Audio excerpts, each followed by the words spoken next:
بسم الله الرحمن الرحيم ياسين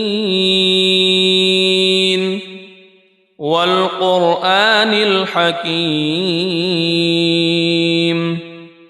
إنك لمن المرسلين على صراط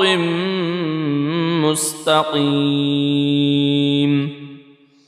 تنزيل العزيز الرحيم لتنذر قوما ما أنذر آباؤهم فهم غافلون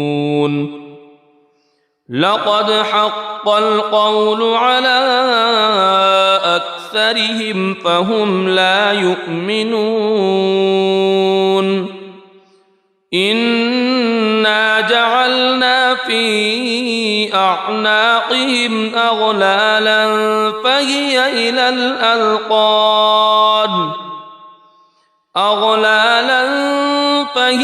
إلى الأذقان فهم مقمحون وجعلنا من بين أيديهم سدا ومن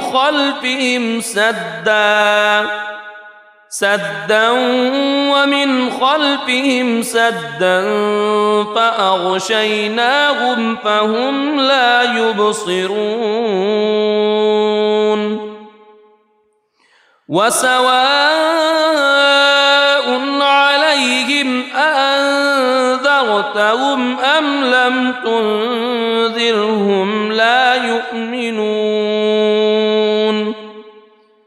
إنما تنذر من اتبع الذكر وخشي الرحمن بالغيب فبشره بمغفرة وأجر كريم إنا نحن نحيي الموتى ونكتب ما قدموا وآثارهم وكل شيء أحصيناه في إمام مبين واضرب لهم مثلا أصحاب القرية إذ جاءها المرسلون إذ أرسلنا إليهم اثنين فكذبوهما فعززنا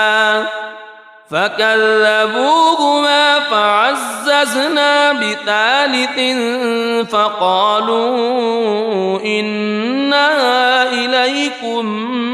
مرسلون قالوا ما أنتم إلا بشر مثلنا وما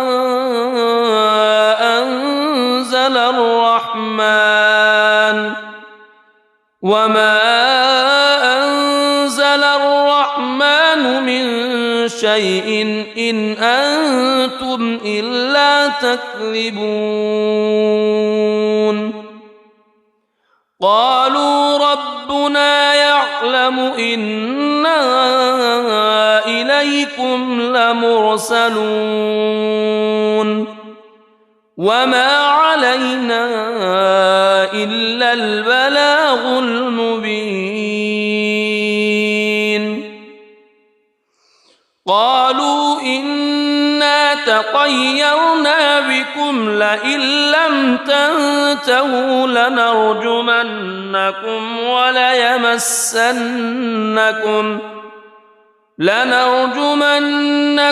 وليمسنكم منا عذاب أليم قالوا طائركم معكم أئن ذكرتم بل أنتم قوم مسرفون وجاء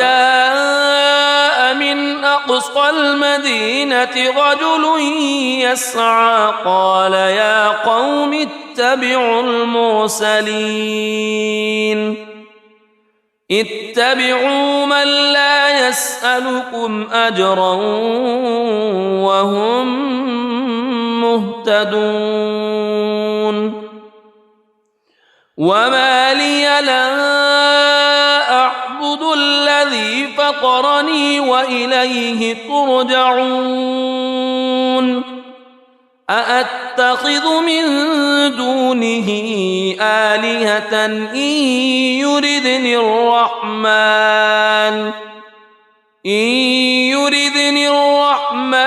بضر لا تغن عني شفاعتهم شيئا ولا ينقذون إني إذا لفي ضلال مبين إني آمنت بربكم فاسمعون قيل ادخل الجنة قال يا ليت قومي يعلمون بما غفر لي ربي وجعلني من المكرمين وما أنزلنا على قومه من بعده من جند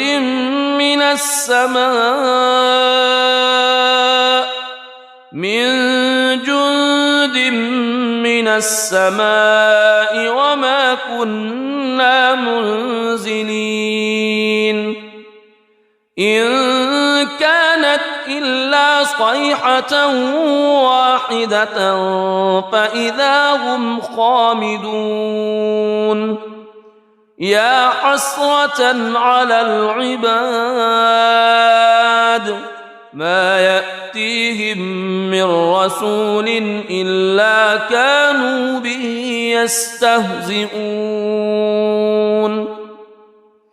ألم يروا كم أهلكنا قبلهم من القرون أنهم إليهم لا يرجعون وإن كل لما جميع لدينا محضرون وآية لهم الأرض الميتة أحييناها وأخرجنا منها حبا فمنه يأكلون وجعلنا فيها جنات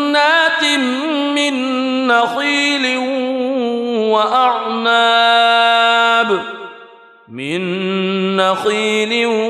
وأعناب وفجرنا فيها من العيون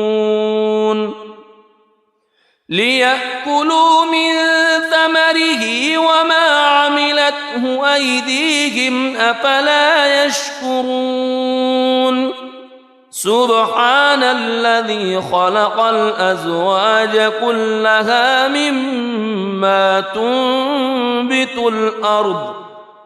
مما تنبت الأرض ومن أنفسهم ومما لا يعلمون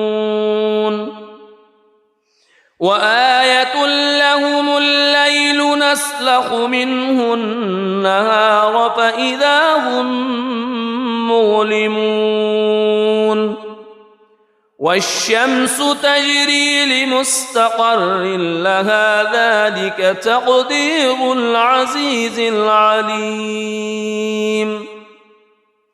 والقمر قدرناه منازل حتى عاد كالعرجون القديم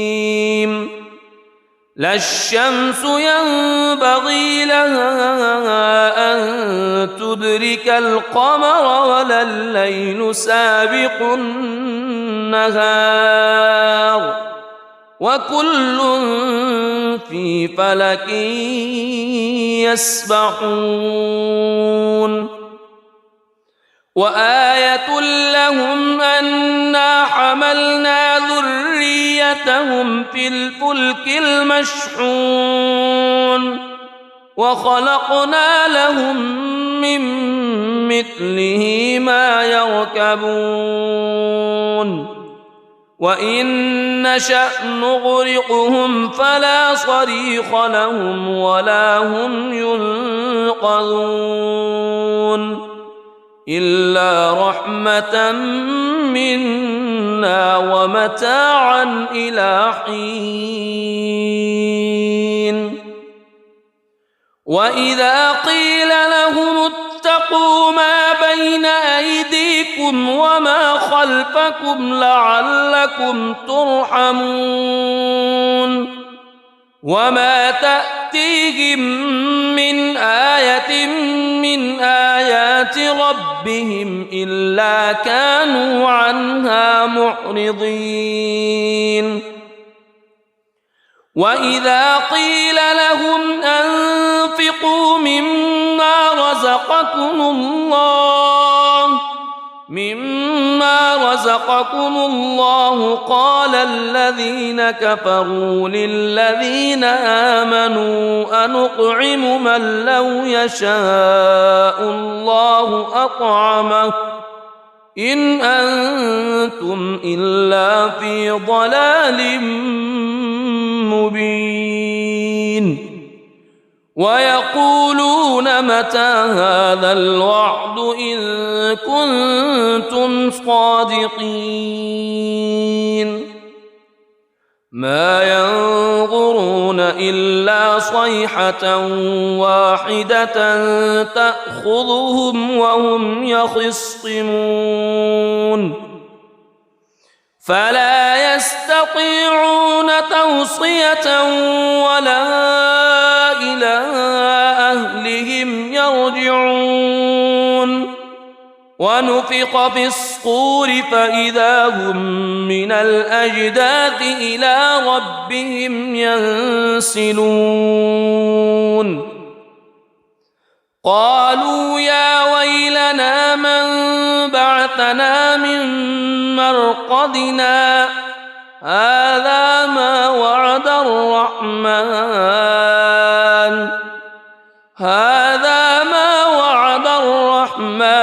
وصدق المرسلون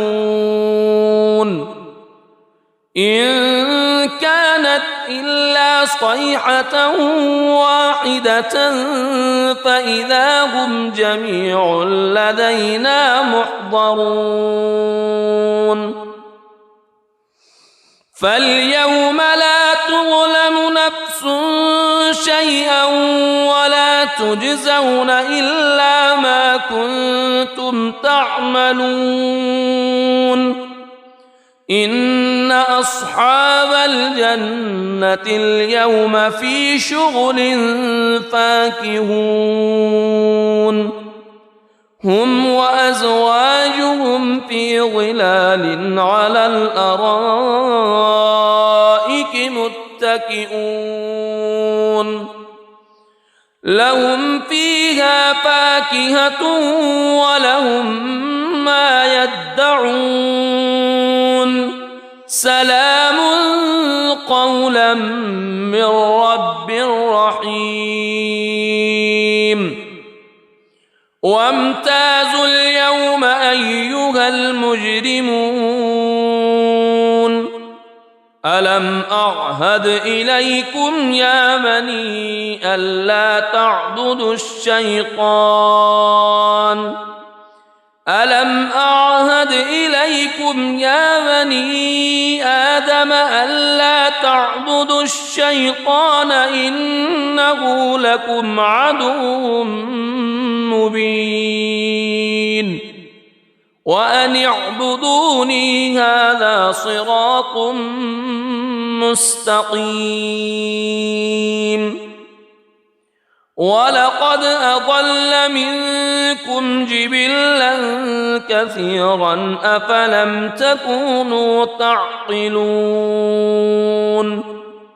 هذه جهنم التي كنتم توعدون اصلوها اليوم بما كنتم تكفرون اليوم نختم على أفواههم وتكلمنا أيديهم وتشهد أرجلهم بما كانوا يكسبون ولو نشاء لطمسنا على أعينهم فاستبقوا الصراط فأنى يبصرون ولو نشاء لمسخناهم على مكانتهم فما استطاعوا مضيا ولا يرجعون ومن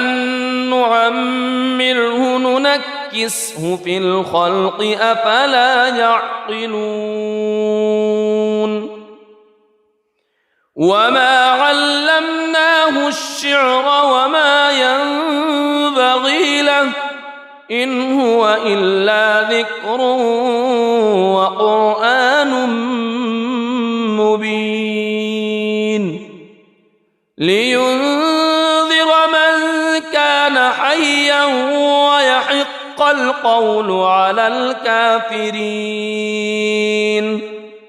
أولم يروا أنا خلقنا لهم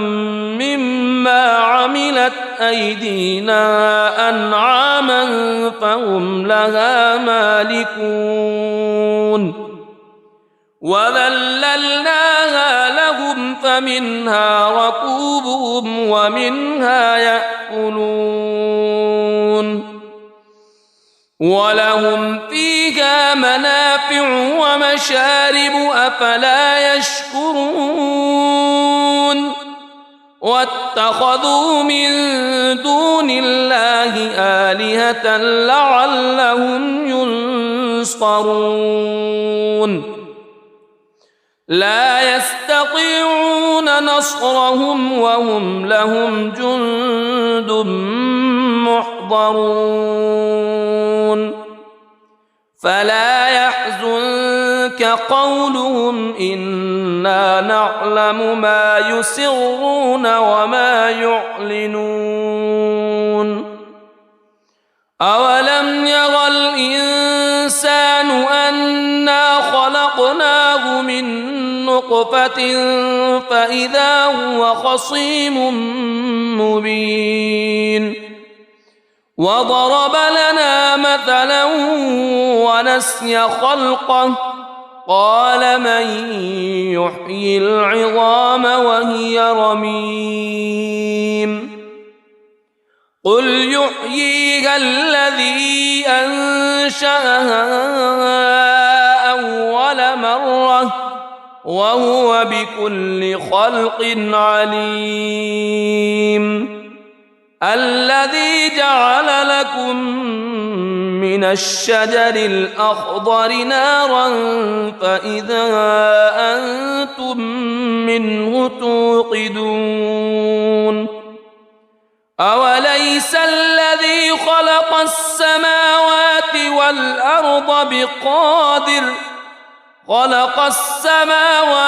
والأرض بقادر على أن يخلق مثلهم بلى وهو الخلاق العليم إنما أمره إذا أراد شيئا أن يقول له كن فيكون فسبحان الذي بيده ملكوت كل شيء وإليه ترجعون بسم الله الرحمن الرحيم الرحمن علم القرآن خلق الإنسان علمه البيان الشمس والقمر بحسبان والنجم والشجر يسجدان والسماء رفعها ووضع الميزان ألا تطغوا في الميزان وأقيموا الوزن بالقسط ولا تخسروا الميزان والأرض وضعها للأنام فيها فاكهة والنخل ذات الأكمام والحب ذو العصف والريحان فبأي آلاء ربكما تكذبان خلق الإنسان من صلصال كالفخار وخلق الجان من مارج من نار فبأي آلاء ربكما تكذبان رب المشرقين ورب المغربين فبأي آلاء ربكما تكذبان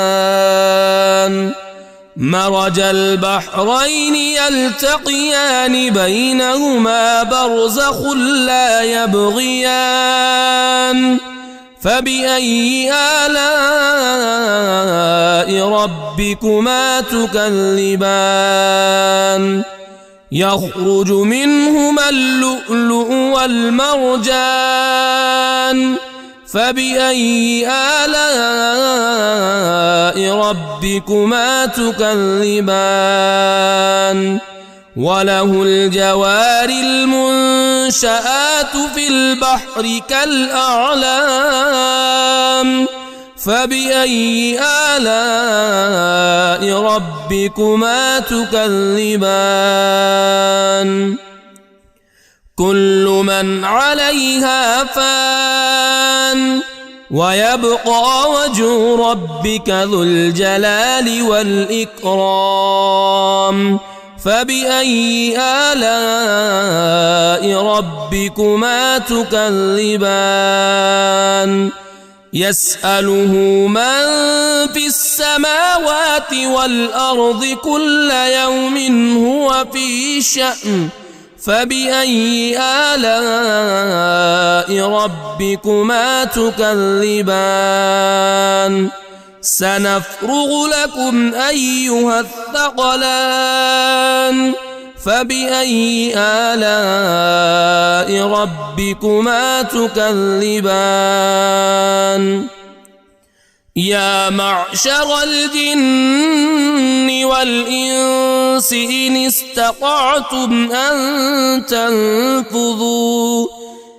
استطعتم أن تنفذوا من أقطار السماوات والأرض فانفذوا لا تنفذون إلا بسلطان فبأي آلاء ربكما تكذبان يرسل عليكما شواظ من نار ونحاس فلا تنتصران فبأي آلاء ربكما تكذبان فإذا انشقت السماء فكانت وردة كالدهان فبأي آلاء ربكما تكذبان فيومئذ لا يسأل عن ذنبه إنس ولا جان فبأي آلاء ربكما تكذبان يعرف المجرمون بسيماهم فيؤخذ بالنواصي والأقدام فبأي آلاء ربكما تكذبان هذه جهنم التي يكذب بها المجرمون يطوفون بينها وبين حميم آن فبأي آلاء ربكما تكذبان ولمن خاف مقام ربه جنتان فبأي آلاء ربكما تكذبان ذواتا أفنان فبأي آلاء ربكما تكذبان فيهما عينان تجريان فبأي آلاء ربكما تكذبان فيهما من كل فاكهة زوجان فبأي آلاء ربكما تكذبان متكئين على فرش بطائنها من استبرق وجنى الجنتين دان فبأي آلاء ربكما تكذبان فيهن قاصرات الطرف لم يطمثهن إنس قبلهم ولا جان فبأي آلاء ربكما تكذبان كأنهن الياقوت والمرجان فبأي آلاء ربكما تكذبان هل جزاء الإحسان إلا الإحسان فبأي آلاء ربكما تكذبان ومن دونهما جنتان فبأي آلاء ربكما تكذبان مدهامتان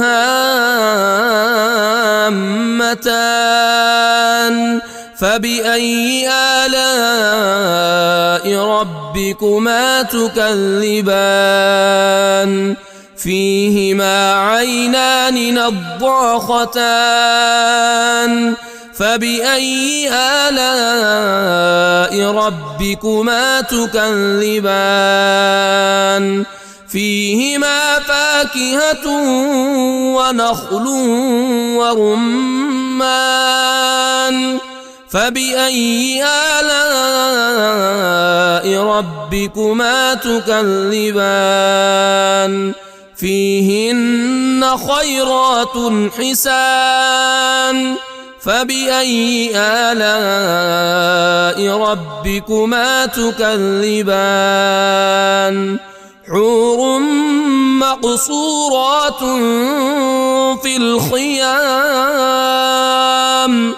فبأي آلاء ربكما تكذبان لم يطمثهن إنس قبلهم ولا جان فبأي آلاء ربكما تكذبان متكئين على رفرف خضر وعبقري حسان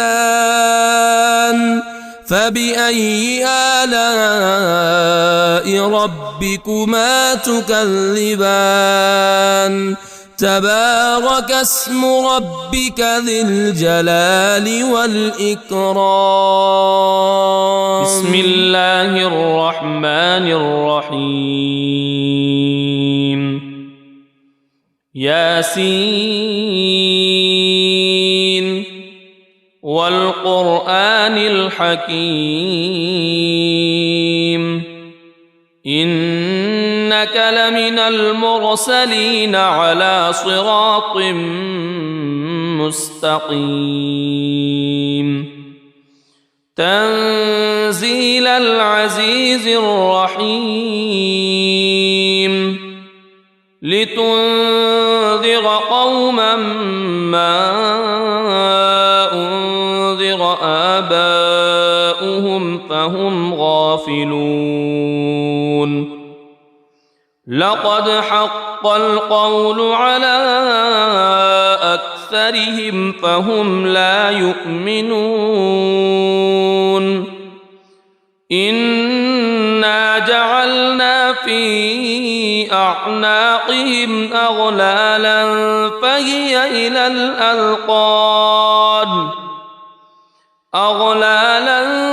فهي إلى الأذقان فهم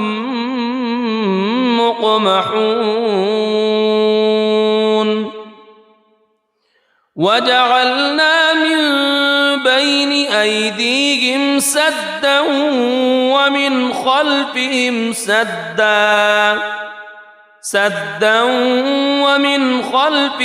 سدا فأغشيناهم فهم لا يبصرون وسواء عليهم أأنذرتهم أم لم تنذرهم لا يؤمنون إنما تنذر من اتبع الذكر وخشي الرحمن بالغيب فبشره بمغفرة وأجر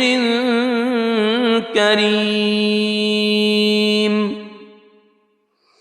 إنا نحن نحيي الموتى ونكتب ما قدموا وآثارهم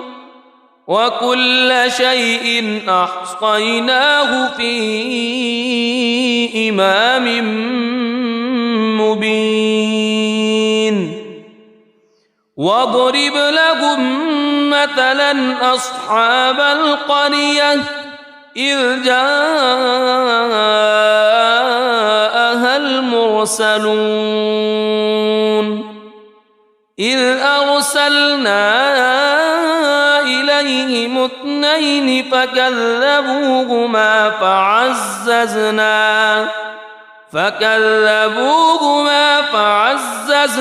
بثالث فقالوا إنا إليكم مرسلون قالوا ما أنتم إلا بشر مثلنا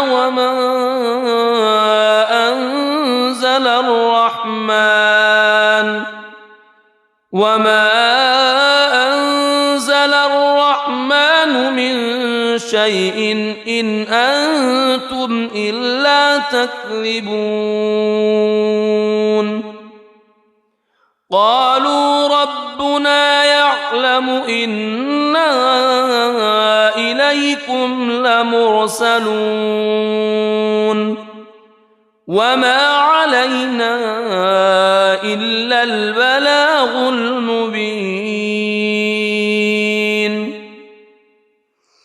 قالوا إنا تطيرنا بكم لئن لم تنتهوا لنرجمنكم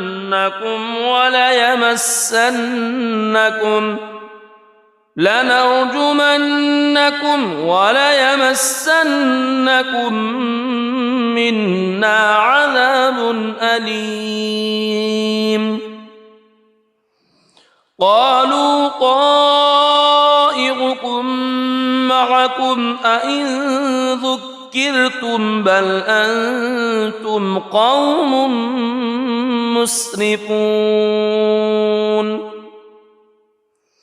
وجاء من أقصى المدينة رجل يسعى قال يا قوم اتبعوا المرسلين اتبعوا من لا يسألكم أجرا وهم مهتدون وما لي لا أعبد الذي فطرني وإليه ترجعون أأتخذ من دونه آلهة إن يردني الرحمن بضر لا تغن عني شفاعتهم شيئا ولا ينقذون إني إذا لفي ضلال مبين إني آمنت بربكم فاسمعون قيل ادخل الجنة قال يا ليت قومي يعلمون بما غفر لي ربي وجعلني من المكرمين وما أنزلنا على قومه من بعده من جند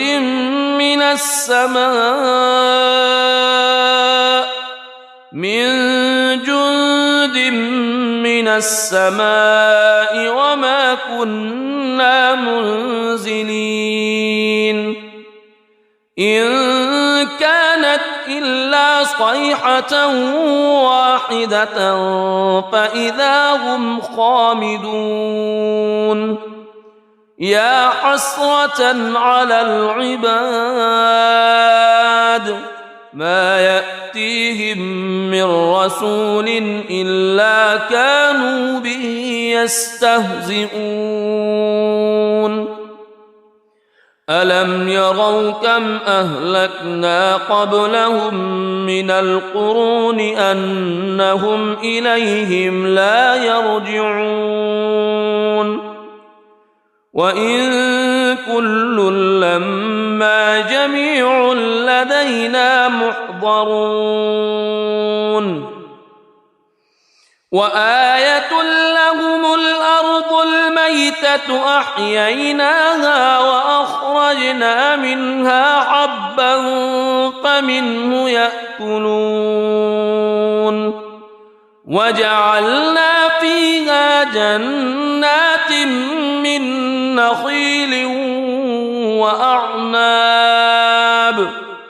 من نخيل وأعناب وفجرنا فيها من العيون ليأكلوا من ثمره وما عملته أيديهم أفلا يشكرون سبحان الذي خلق الأزواج كلها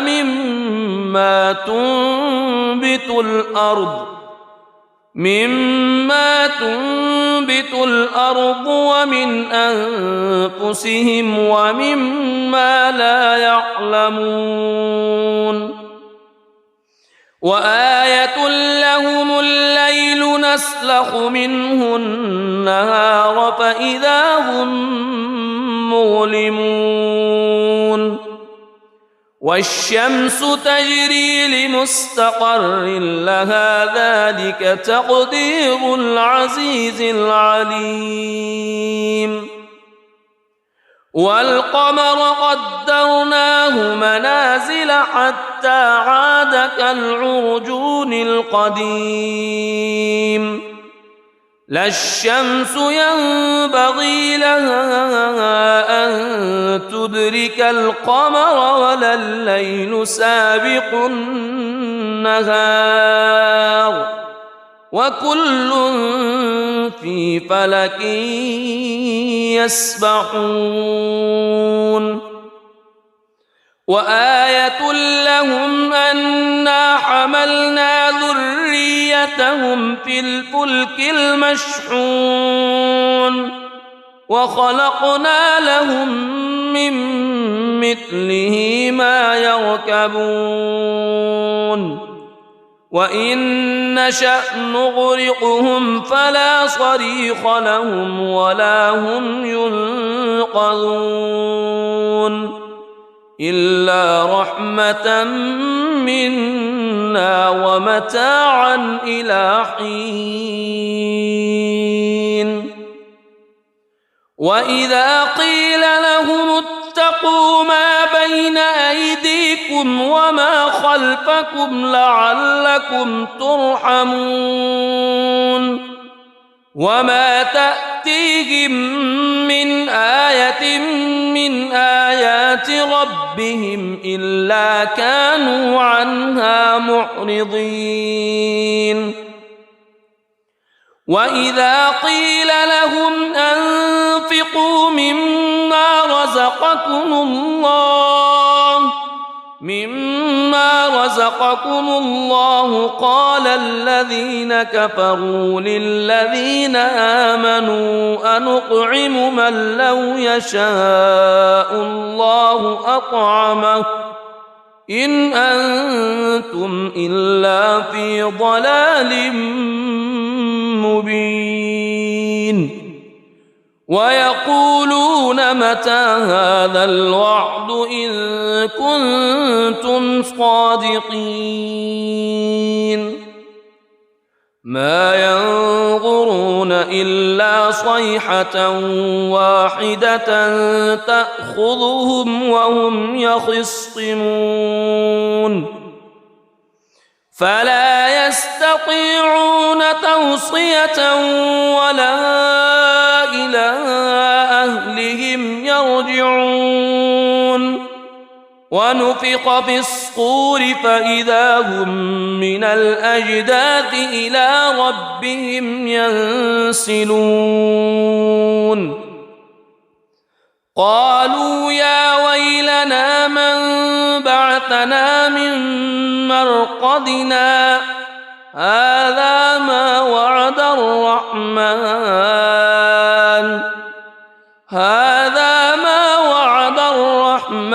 وصدق المرسلون إن كانت إلا صيحة واحدة فإذا هم جميع لدينا محضرون فاليوم لا تظلم نفس شيئا ولا تجزون إلا ما كنتم تعملون إن أصحاب الجنة اليوم في شغل فاكهون هم وأزواجهم في ظلال على الأرائك متكئون لهم فيها فاكهة ولهم ما يدعون سلام قولا من رب رحيم وامتازوا اليوم أيها المجرمون ألم أعهد إليكم يا بني ألا تعبدوا الشيطان ألم أعهد إليكم يا بني آدم ألا تعبدوا الشيطان إنه لكم عدو مبين وأن اعبدوني هذا صراط مستقيم ولقد أضل منكم جبلا كثيرا أفلم تكونوا تعقلون هذه جهنم التي كنتم توعدون اصلوها اليوم بما كنتم تكفرون اليوم نختم على أفواههم وتكلمنا أيديهم وتشهد أرجلهم بما كانوا يكسبون ولو نشاء لطمسنا على أعينهم فاستبقوا الصراط فأنى يبصرون ولو نشاء لمسخناهم على مكانتهم فما استطاعوا مضيا ولا يرجعون ومن نعمره ننكسه في الخلق أفلا يعقلون وما علمناه الشعر وما ينبغي له إن هو إلا ذكر وقرآن مبين لينذر من كان حيا ويحق القول على الكافرين أولم يروا أنا خلقنا لهم مما عملت أيدينا أنعاما فهم لها مالكون وذللناها لهم فمنها ركوبهم ومنها يأكلون ولهم فيها منافع ومشارب أفلا يشكرون واتخذوا من دون الله آلهة لعلهم ينصرون لا يستطيعون نصرهم وهم لهم جند محضرون فلا يحزنك قولهم إنا نعلم ما يسرون وما يعلنون أولم ير الإنسان أنا خلقناه من نطفة فإذا هو خصيم مبين وضرب لنا مثلا ونسي خلقه قال من يحيي العظام وهي رميم قل يحييها الذي أنشأها أول مرة وهو بكل خلق عليم الذي جعل لكم من الشجر الأخضر نارا فإذا أنتم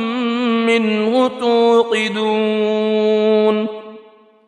أوليس الذي خلق السماوات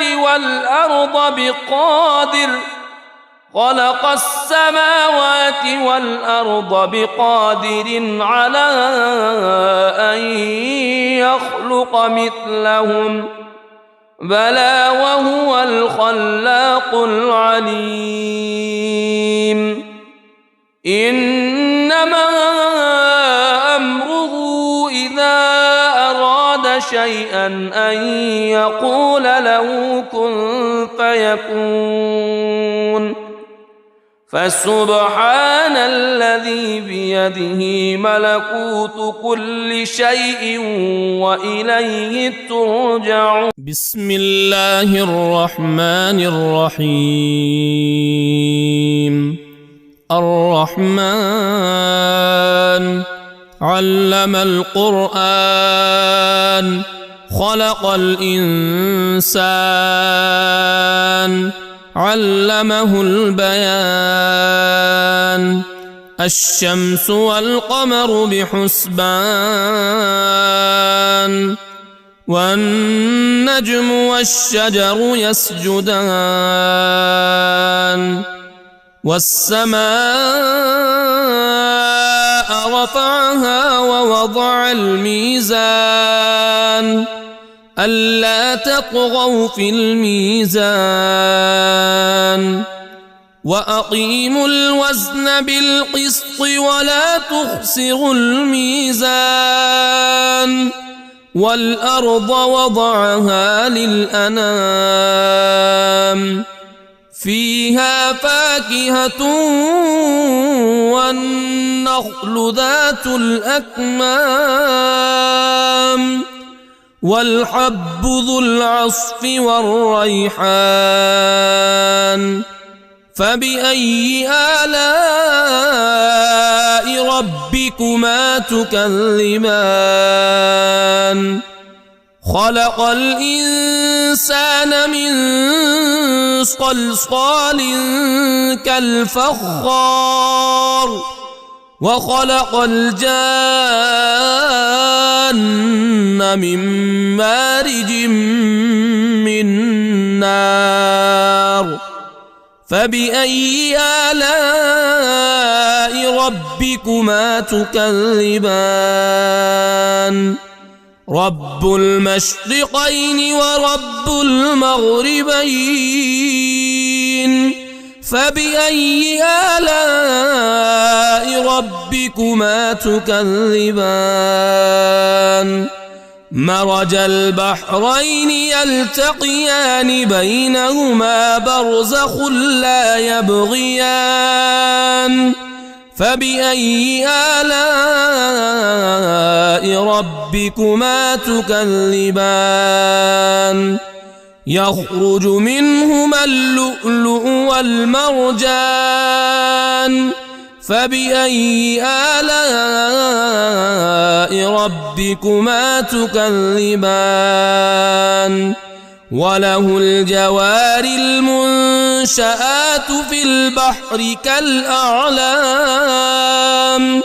فبأي آلاء ربكما تكذبان؟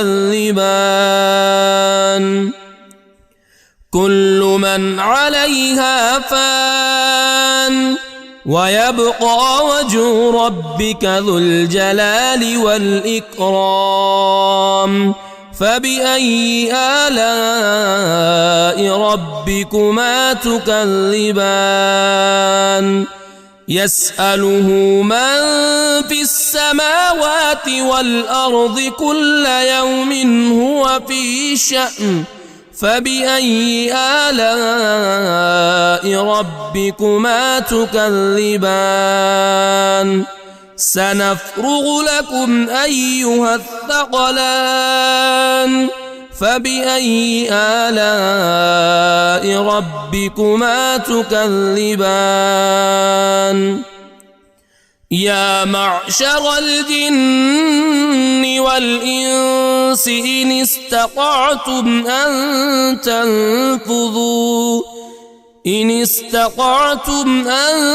تنفذوا من أقطار السماوات والأرض فانفذوا لا تنفذون إلا بسلطان. فبأي آلاء ربكما تكذبان؟ يرسل عليكما شواظ من نار ونحاس فلا تنتصران. فبأي آلاء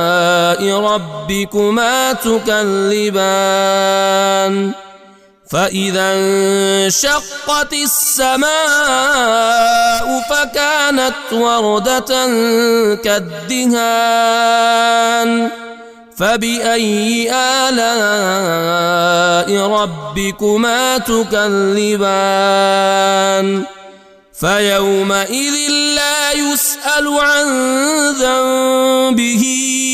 إنس ولا جان فبأي آلاء ربكما تكذبان يعرف المجرمون بسيماهم فيؤخذ بالنواصي والأقدام فبأي آلاء ربكما تكذبان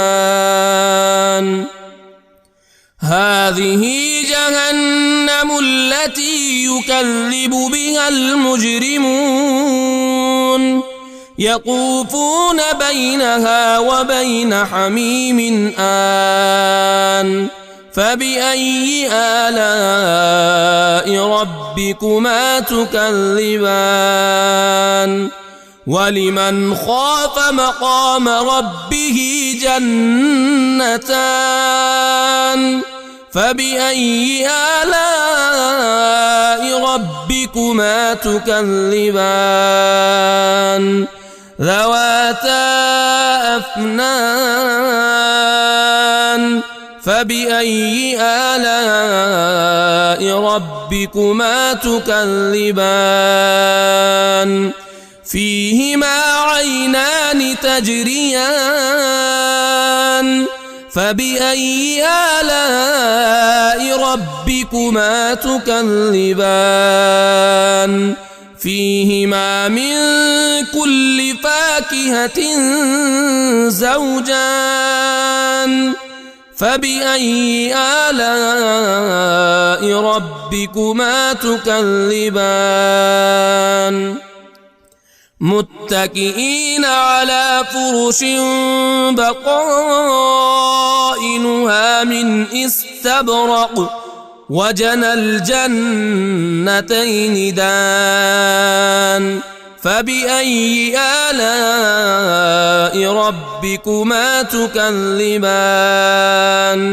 فيهن قاصرات الطرف لم يطمثهن إنس قبلهم ولا جان فبأي آلاء ربكما تكذبان كأنهن الياقوت والمرجان فبأي آلاء ربكما تكذبان هل جزاء الإحسان إلا الإحسان فبأي آلاء ربكما تكذبان ومن دونهما جنتان فبأي آلاء ربكما تكذبان مدهامتان فبأي آلاء ربكما تكذبان فيهما عينان نضاختان فبأي آلاء ربكما تكذبان فيهما فاكهة ونخل ورمان فبأي آلاء ربكما تكذبان فيهن خيرات حسان فبأي آلاء ربكما تكذبان حور مقصورات في الخيام فبأي آلاء ربكما تكذبان لم يطمثهن إنس قبلهم ولا جان فبأي آلاء ربكما تكذبان متكئين على رفرف خضر وعبقري حسان فبأي آلاء ربكما تكذبان تبارك اسم ربك ذي الجلال والإكرام بسم الله الرحمن الرحيم ياسين والقرآن الحكيم إنك لمن المرسلين على صراط مستقيم تنزيل العزيز الرحيم لتنذر قوما ما أنذر آباؤهم فهم غافلون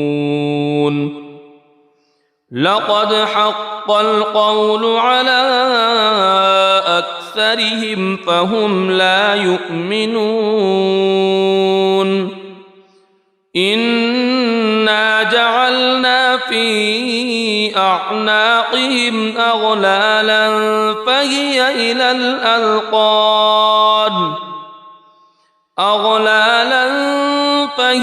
إلى الأذقان فهم مقمحون وجعلنا من بين أيديهم سدا ومن خلفهم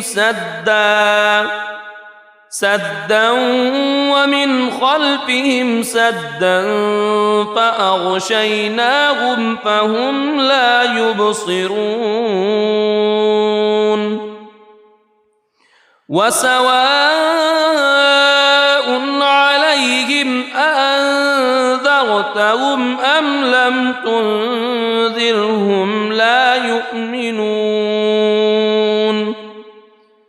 إنما تنذر من اتبع الذكر وخشي الرحمن بالغيب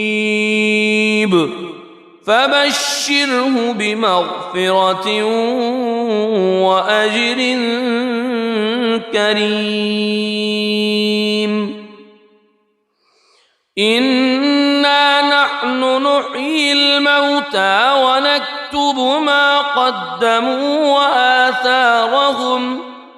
وكل شيء أحصيناه في إمام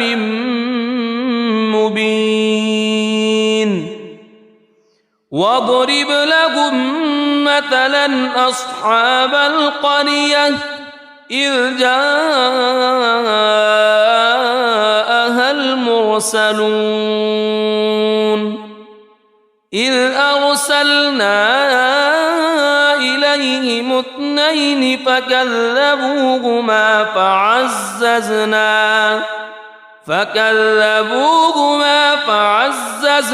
بثالث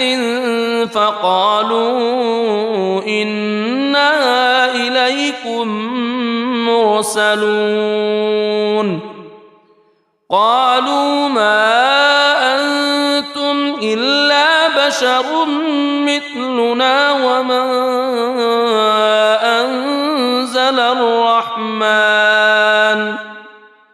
وما أنزل الرحمن من شيء إن أنتم إلا تكذبون قالوا ربنا يعلم يعلم إنا إليكم لمرسلون وما علينا إلا البلاغ المبين قالوا إنا تطيرنا بكم لئن لم تنتهوا لنرجمنكم وليمسنكم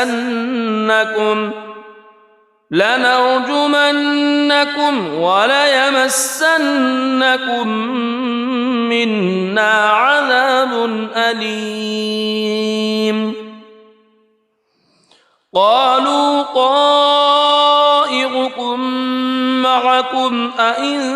ذكرتم بل أنتم قوم مسرفون وجاء من أقصى المدينة رجل يسعى قال يا قوم اتبعوا اتبعوا من لا يسألكم أجرا وهم مهتدون وما لي لا أعبد الذي فطرني وإليه ترجعون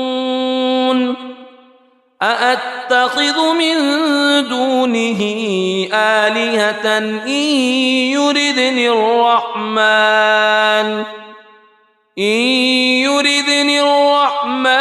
بضر لا تغن عني شفاعتهم شيئا ولا ينقذون إني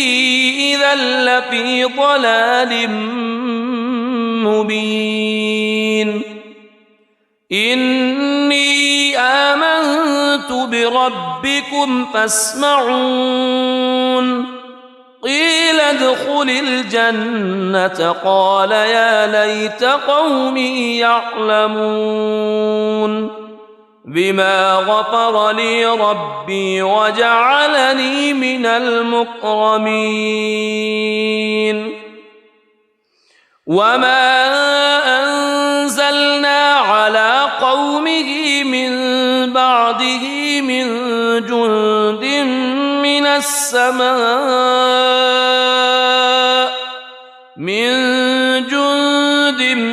من السماء وما كنا منزلين إن كانت إلا صيحة واحدة فإذا هم خامدون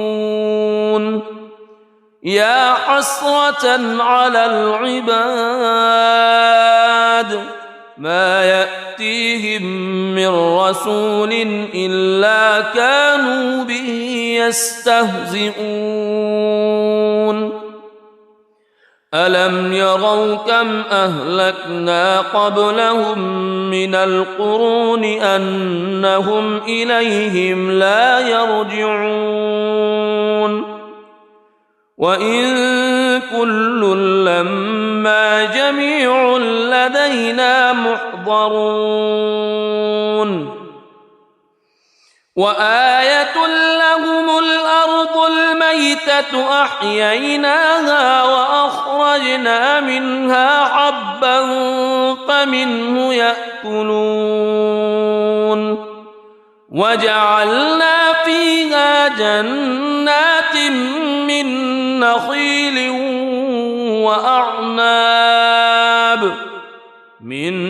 نخيل وأعناب وفجرنا فيها من العيون ليأكلوا من ثمره وما عملته أيديهم أفلا يشكرون سبحان الذي خلق الأزواج كلها مما تنبت الأرض مما تنبت الأرض ومن أنفسهم ومما لا يعلمون وآية لهم الليل نسلخ منه النهار فإذا هم مظلمون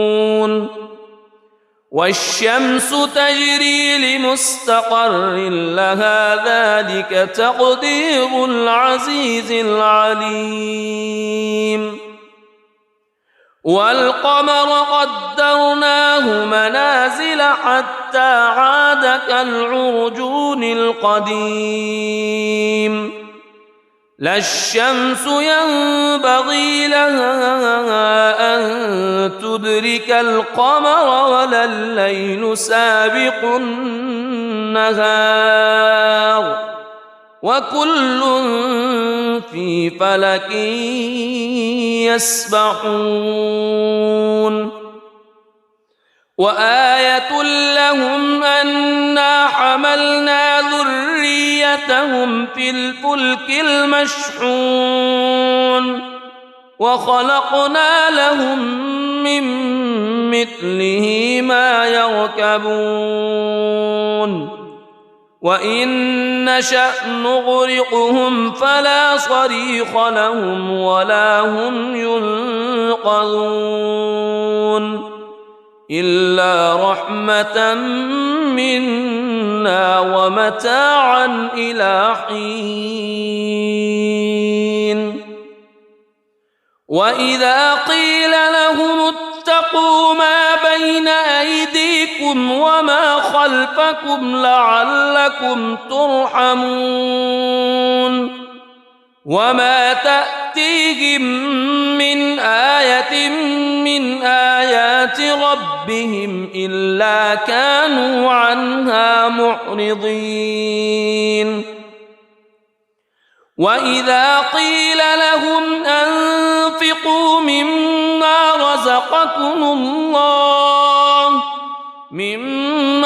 رزقكم الله قال الذين كفروا للذين آمنوا أنطعم من لو يشاء الله أطعمه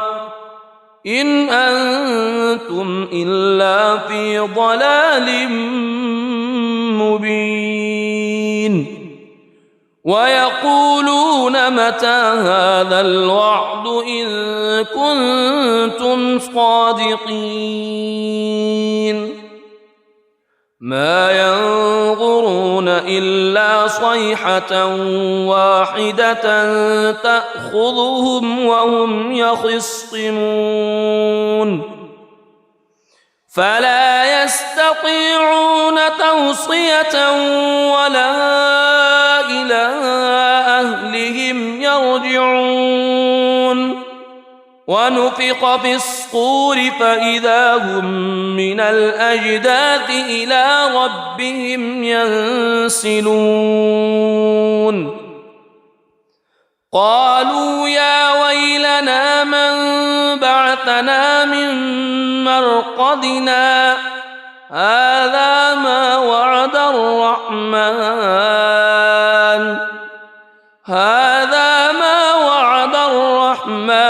وصدق المرسلون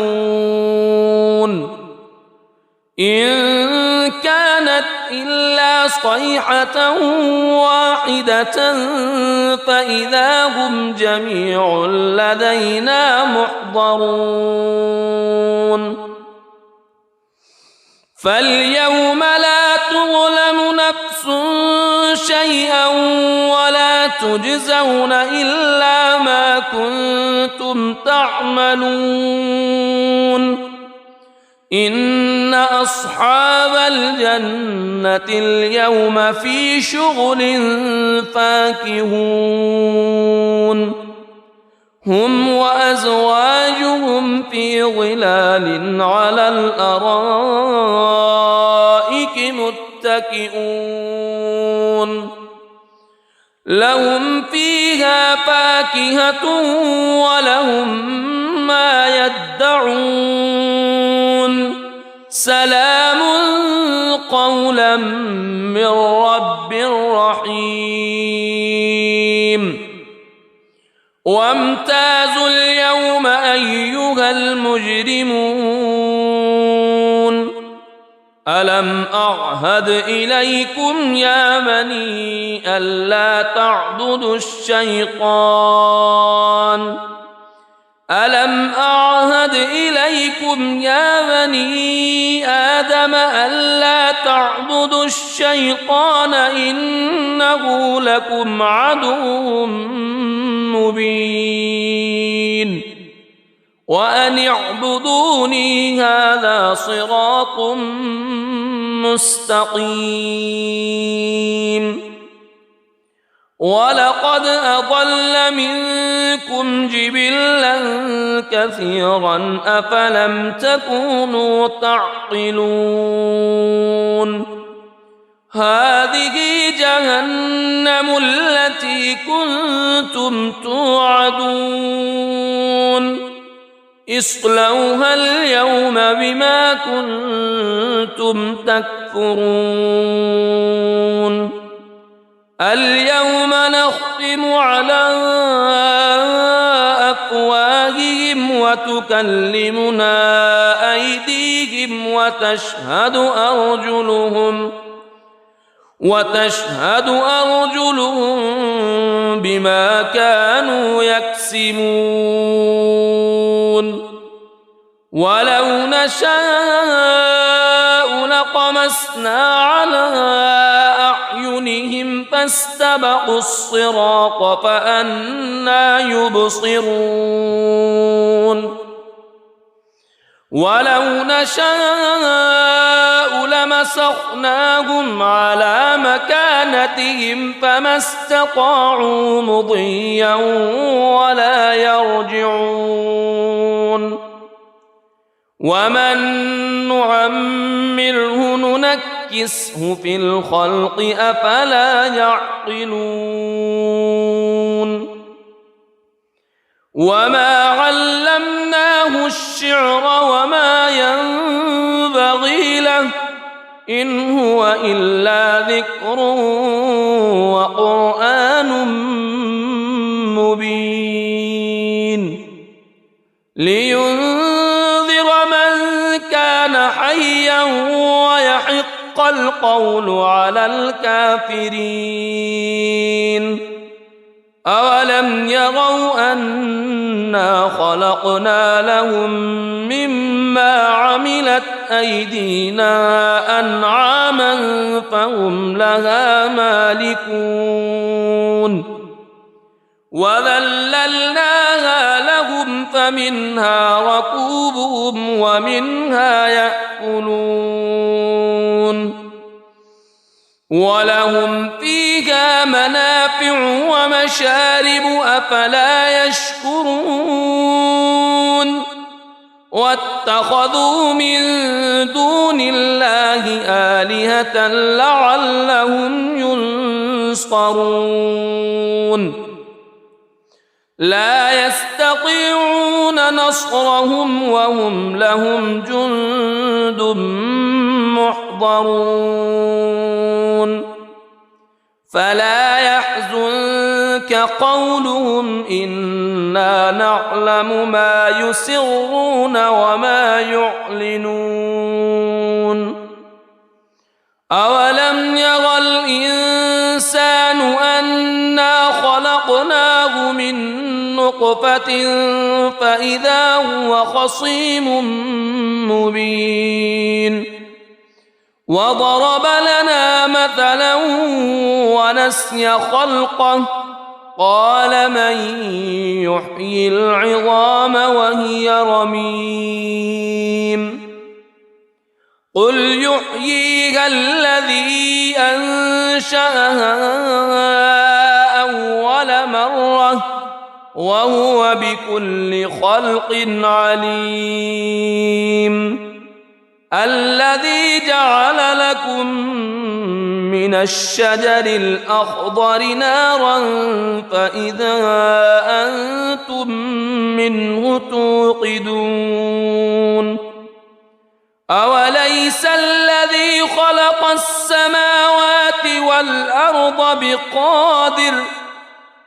السماوات والأرض بقادر على أن يخلق مثلهم بلى وهو الخلاق العليم إنما أمره إذا أراد شيئا أن يقول له كن فيكون فسبحان الذي بيده ملكوت كل شيء وإليه ترجعون. بسم الله الرحمن الرحيم. الرحمن علم القرآن خلق الإنسان علمه البيان الشمس والقمر بحسبان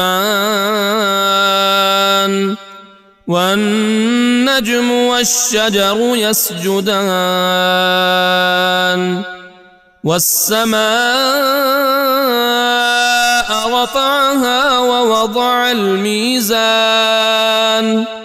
ألا تطغوا في الميزان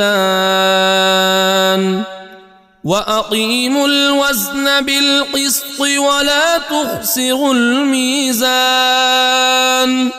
والأرض وضعها للأنام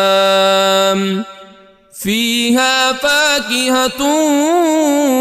والنخل ذات الأكمام والحب ذو العصف والريحان فبأي آلاء ربكما تكذبان خلق الإنسان من صلصال كالفخار وخلق الجان من مارج من نار فبأي آلاء ربكما تكذبان رب المشرقين ورب المغربين فبأي آلاء ربكما تكذبان مرج البحرين يلتقيان بينهما برزخ لا يبغيان فبأي آلاء ربكما تكذبان يخرج منهما اللؤلؤ والمرجان فبأي آلاء ربكما تكذبان وله الجوار المنشآت في البحر كالأعلام فبأي آلاء ربكما تكذبان كل من عليها فان ويبقى وجه ربك ذو الجلال والإكرام فبأي آلاء ربكما تكذبان يسأله من في السماوات والأرض كل يوم هو في شأن فبأي آلاء ربكما تكذبان سنفرغ لكم أيها الثقلان فبأي آلاء ربكما تكذبان يا معشر الجن والإنس إن استطعتم أن إن استطعتم أن تنفذوا من أقطار السماوات والأرض فانفذوا لا تنفذون إلا بسلطان فبأي آلاء ربكما تكذبان يرسل عليكما شواظ من نار ونحاس فلا تنتصران فبأي آلاء ربكما تكذبان فإذا انشقت السماء فكانت وردة كالدهان فبأي آلاء ربكما تكذبان فيومئذ لا يسأل عن ذنبه إنس ولا جان فبأي آلاء ربكما تكذبان يعرف المجرمون بسيماهم فيؤخذ بالنواصي والأقدام فبأي آلاء ربكما تكذبان هذه جهنم التي يكذب بها المجرمون يطوفون بينها وبين حميم آن فبأي آلاء ربكما تكذبان ولمن خاف مقام ربه جنتان فبأي آلاء ربكما تكذبان ذواتا أفنان فبأي آلاء ربكما تكذبان فيهما عينان تجريان فبأي آلاء ربكما تكذبان فيهما من كل فاكهة زوجان فبأي آلاء ربكما تكذبان متكئين على فرش بطائنها من استبرق وجنى الجنتين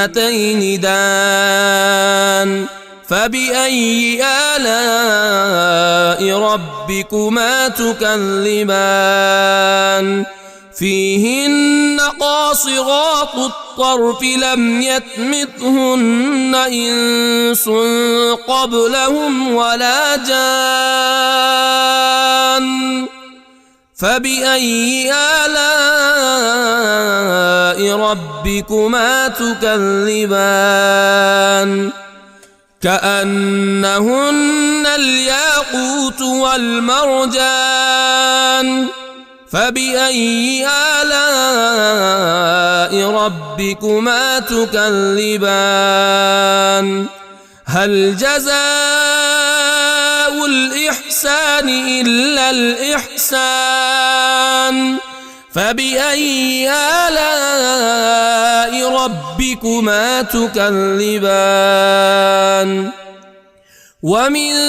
دونهما جنتان فبأي آلاء ربكما تكذبان مدهامتان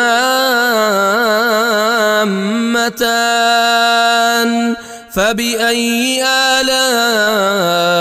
ربكما تكذبان فيهما عينان نضاختان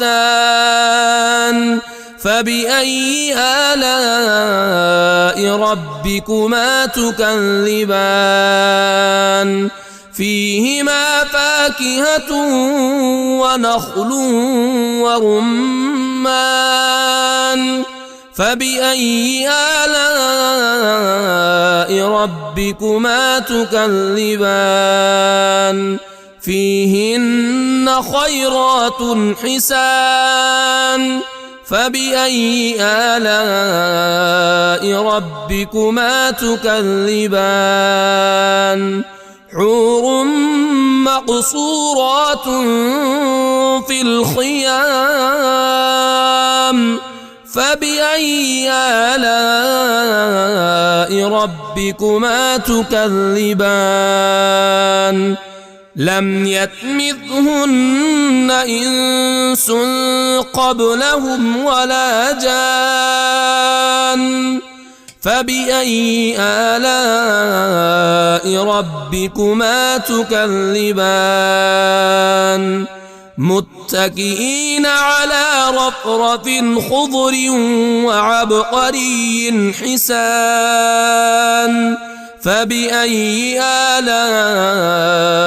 ربكما تكذبان